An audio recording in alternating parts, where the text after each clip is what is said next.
Hey, do y'all know what an expert is? It's somebody that used to be a spurt.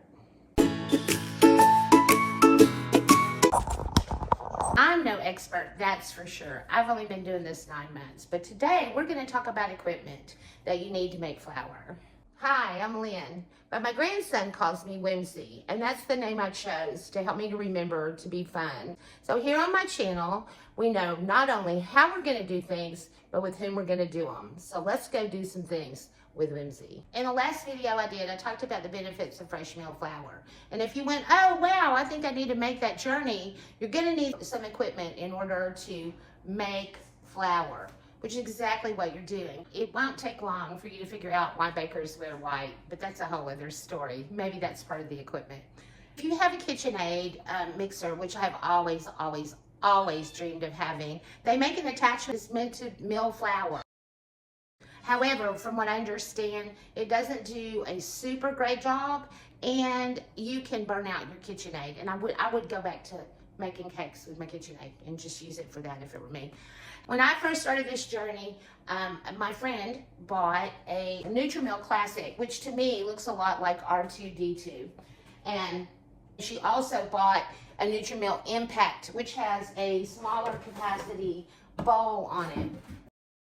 As you can see, this bowl holds quite a lot. I can put about 9 or 10 and maybe even more cups of wheat in here and grind a good bit of flour, enough to make like 6 loaves of bread. So if you're going crazy or you have a big family, you're probably going to want something that's got a bigger capacity as far as what it can mill at one time. Nutri-Mill also makes a beautiful grain mill that is a stone mill that's called the Nutri-Mill Harvest. And it looks so pretty on your counter, and it goes directly, your flour shoots directly into a bowl. There's not a container for it. It is a stone mill where this is what's called an impact mill. And a friend of mine has it, and when she got it, I was a little jelly. Because it's so pretty, but you can only run it for a certain period of time, and then you've got to stop. So if you're going to do larger capacity, you want something that you can use. There are other mills that you can get that I don't know anything about. Back in the olden days, of course, everything was ground with stone. And upon first looking at it and looking at mills, I thought, oh, I'll get one that you hand crank. No, I don't think I want to do that. Being afraid that at some point that my Nutri-Mill was just going to crawl under the cabinet and die, R2-D2, I did buy a Wonder Mill, which is also an impact mill, and it operates a little differently. It has a little sign in here that says to turn it on before you fill it. I put wheat in here and then turn it on. It's loud.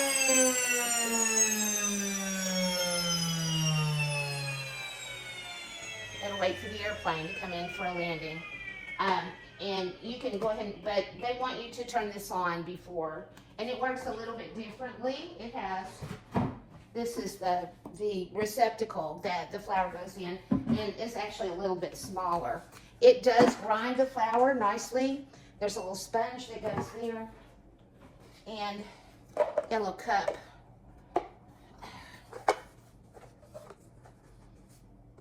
The thing about this one, like I said, they want you to turn it on before you put the wheat berries in.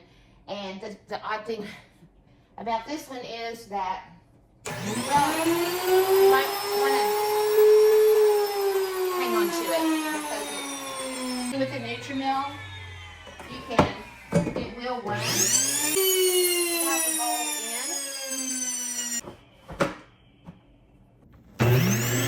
The next piece of equipment that you're going to need is going to be a mixer. And again, KitchenAid makes one with a dough hook, and unless you're going to do big things, you can probably use that. Hey, if you haven't already, I'd like to invite you to subscribe to my channel and hit that little bell, ding-a-ling, so you'll get notifications of my future videos. This is the first mixer that I bought. I bought it off of Amazon. It was not terribly expensive, $100 and something. It's kind of odd. This is a sourdough experiment that I did, And it is about 2 pounds of dough, or almost 1,000 grams. And it comes with a lid, although I don't think I've ever used the lid. I think the most that I've done in this mixer successfully is maybe 4 regular loaves of bread. It has a weird thing. You turn it on, it gives you 15 minutes for mixing, and you hit start, and it goes around.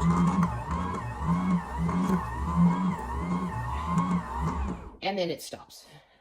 And in a minute, and then it starts again. Goes around. I don't know if it does that to let the dough settle. I don't know the exact purpose of it, but that's what it does. I'm going to do some add-ins into this dough, and we'll see how it mixes it up. So I've mixed in about 100 grams of chunked up raw organic cheddar cheese, and I'm going to see, we're going to give this bad boy 15 minutes, and we're going to come back and see how good it incorporates the cheese into that dough.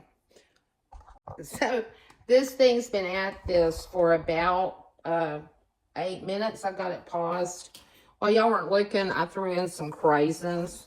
But I feel like that it did a pretty good job in 8 minutes. Long story short, it doesn't do things fast, but it's not a bad little mixer for the price. It's also got a fermentation feature, which I've really never used. So this kind of thing is an option. This bad boy right here is a Bosch. They're pretty costly. This one's been through the washing process. It comes with all of these parts.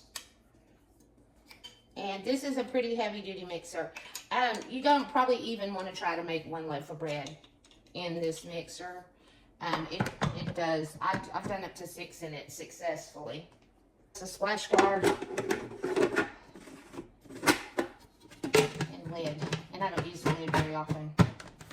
It also comes with this nice beater, so if you wanted to make a big batter in here, again, single serving type things, this is it. That's what you're doing. This is not what you're going to need.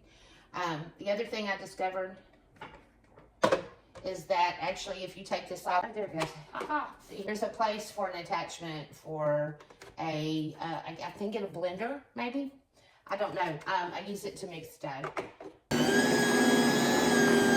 This is probably about 6 to 8 pounds of dough right here. And if you're not looking to make large batches of dough, you can probably use the KitchenAid with a dough hook. Although it'll probably take longer, and you need to be careful not to burn it up.